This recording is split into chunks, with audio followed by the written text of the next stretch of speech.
चलिए दोस्तों, आज हम कंपेयर करते हैं ऑरेंज जूस को ऑरेंज के साथ। यानी संतरा का जो है, संतरे का जो रस निकालते हैं हम, जूस निकालते हैं, उसका एक ग्लास जैसे संतरे का जूस है, और उसको हम कंपेयर करेंगे एक नॉर्मल मीडियम साइज़ के संतरे के साथ, कि इन दोनों में क्या फ़र्क है, कौन सा खाना चाहिए और क्या रीज़न क्या है इसका, और फ़र्क क्या दोनों में। पहले हम लेते हैं कि फ़ाइबर। जो जूस है, जूस के ग्लास में बहुत कम फाइबर है, और जो संतरा है उसमें काफ़ी ज़्यादा फाइबर है।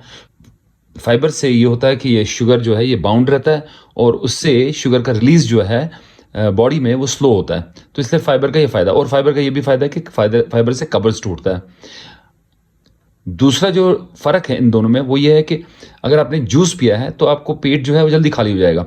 यानी 30-40 मिनट में आपको लगेगा फुलनेस थोड़ा सा, उसके बाद आपको लगेगा फिर से भूख लगी है, क्योंकि ये स्टमक में गया और इंटेस्टाइन में गया और ये एब्जॉर्ब हो गया, लिक्विड फॉर्म में है ये। लेकिन अगर आपने पूरा एक ऑरेंज खाया है तो उससे फुलनेस रहती है तकरीबन 2 से 3 घंटे तक, और वो फुलनेस की वजह से आपकी भूख जो है कम होती है, तो आप जो नेक्स्ट मील है वो देर से खाते हैं और उतना ज़्यादा नहीं खा सकते हैं। तो उसका एडवांटेज है, वज़न में उतारने में भी उसका एडवांटेज है। तीसरा जो फ़र्क है इन दोनों में वो ये है कि जो जूस है, ऑरेंज का जूस है, वो जल्दी से ब्लड शुगर बढ़ा देता है, क्योंकि वो तो जूस है, उसमें तो कोई फाइबर है नहीं, और वो सीधा जाके डायरेक्ट एब्जॉर्ब हो जाता है और शुगर का लेवल जो है बढ़ा देता है। इसको हम पीक बोलते हैं। जो हम ऑरेंज खाते हैं वो स्लोली एब्जॉर्ब होता है, क्योंकि उसमें जो फाइबर है उसी में बाउंड है ये सारा शुगर, वो स्लोली स्लोली रिलीज होता है। जो आहिस्ते से रिलीज होता है उसकी वजह से शुगर के लेवल जो है पीक नहीं करती है, ग्रेजुअली राइज करती है। वो हमारे लिए हार्मफुल नहीं है। और ये देखा गया कि अगर ऑरेंज खाया जाए तो शुगर या तो मेंटेन रहता है, या शुगर इवन शुगर पेशेंट के लिए अच्छा है, शुगर का इंसिडेंस जो है वो कम होता है अगर आप ऑरेंज खाएंगे। और जूस अगर कंटिन्यूसली पिया जाए तो देखा जाता है उन लोगों में जिनको शुगर नहीं भी था, उन लोगों को शुगर का चांस बढ़ जाता है। चौथा डिफरेंस जो हम देखते हैं वो ये है कि जूस पीने से वेट गेन होता है, वजन बढ़ता है over a period of time. अगर आपने कंटिन्यूसली जूस पिया है तो वजन आपका बढ़ सकता है। लेकिन अगर आप फ्रूट खाते हैं, ऑरेंज का एक फ्रूट खाते हैं, तो ये इनफैक्ट वेट लॉस करता है। इसका एडवांटेज है। जो पांचवा डिफरेंस है वो है न्यूट्रिएंट्स का।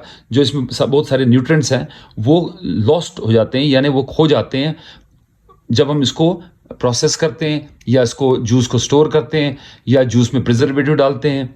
तो उन चीज़ों से इसका जो न्यूट्रिशनल वैल्यू है वो कम हो जाता है। वेरएज जो आपका ये फ्रूट है, ऑरेंज का फ्रूट, इसमें सारे न्यूट्रिएंट्स जो हैं वो वहीं के वहीं रहते हैं, वो इंसान को मिलते हैं। और ये भी देखा गया है कि जो एंटीऑक्सीडेंट प्रॉपर्टी है एक ऑरेंज की, वो तकरीबन 50% रह जाती है। जो जूस होता है, जूस में सिर्फ 50% प्रॉपर्टी रह जाती है, वेयर एज ऑरेंज में पूरी एंटीऑक्सीडेंट प्रॉपर्टी पूरी रहती है।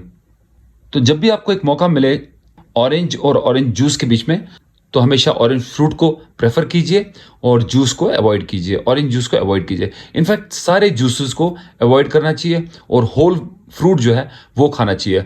अगर वैसी बात नहीं होती तो जो पेड़ पर है वो जूस के पैकेट लगे होते तो फ्रूट नहीं लगा होता। इससे आपको समझ आएगी कि फ्रूट की क्या इंपॉर्टेंस है और जूस कितना मुज़र है हमारे लिए। So all the best till my next video. अल्लाह हाफिज़, have a nice time, bye.